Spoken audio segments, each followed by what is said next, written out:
kwar ma okeo nyaka sango oyimore kendo machiegni kakoro sana wachako kanyo gi weche gomedo timore mano kadho wadh nam chumbi komedo kanyo ni jo ohala kachiel koda ka jodak to kod jo mago mag weg nyamburko mantiere boma Mombasa kod mano ma Kilifi mano kadho wadh nam chumbi odiochieng' ma kawuono koro bende ne ochiew kata gi buok okinyi ma kawuono mano tok koth mapek muomo kuonde dak apeni kachiel koda ka kuonde ohala nyaka sani kuonde buora e boma Mombasa nigi achiedh nade mano ka nyathi sikul achiel bende oseyang kanyo ne owito ngimane kaluwore kod koth mapek mapod medo chwe. Simfros Okinda nigi ler mathoth.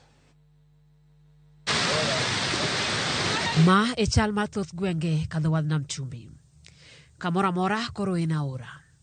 Apeini okalre, pioula koro hao nyaka kor udi.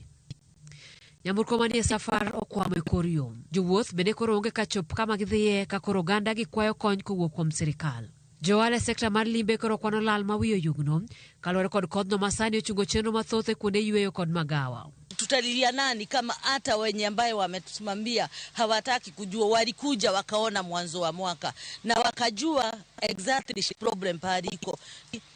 Mimi ningeomba kama serikali ya kaunti na ya serikali kubwa washirikane, wafikirie sisi tutafanya biashara namna gani kama hii hali ndio tuko, hatuna kwa kukimbilia, hatuna kwa kuongea, kila mtu ana turn deaf ears. Tuongee na nani? Tulilie nani? Hiyo ndio swali yangu. Hii ni nyumba ya mamilioni ya pesa, ikianguka tutaanza kuambiana nini? Joale kaunti ma Kilifi kod Mombasa ywak ne sirikal mondo resgi kaluro nitiere ni oula gi dhiriembo welo kendo mono giduogo limbe pacho ka. Some of the facilities have closed down. Some of the clients have been evacuated due to the risk that is being caused by the El Nino as the waters are coming into their facilities. So unapata kwamba wageni wengi wana cancel some of bookings zao kwa kuhofia hali ya anga ambayo mvua inanyesha kwa wingi.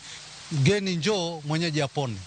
Hali ilivyo ni ngumu sana kabisa. Utalii utazidi kudidimia na watu watazidi kuteseka kwa hali nyingine isiyoeleweka. Kulingana na hali ilivyo sasa, mvua inanyesha imefunga vitega uchumi vyote. Seyo koribio kuom jogo mawachore ni ogero ute yo mapita ka onego bed ni luwo gino makoro miyo ula muomo kuonde duto. Madhara mengi yanatokana na activities za kibinadamu, si natural, kwamba njia za maji zinafungwa na ili hali wa huyo mtu kimuuliza alipewa license na the relevant authorities. So tunaomba serikali husika, county na national government waweze kushirikiana katika kuzuia haya majanga kwa sasa na kwa muda ujao. Gavana ma Mombasa Abdul Swamad Nasir nyocha odhiedo mar mondo konye muko udi magi timore ka jolonye koro chal mar kor lwasi wacho ni kadho wadh nam chumbi mana ka gwenge mamoko pod biro dhi nyime gi yudo koth mapek. Simfros Okinda, Ramogi TV.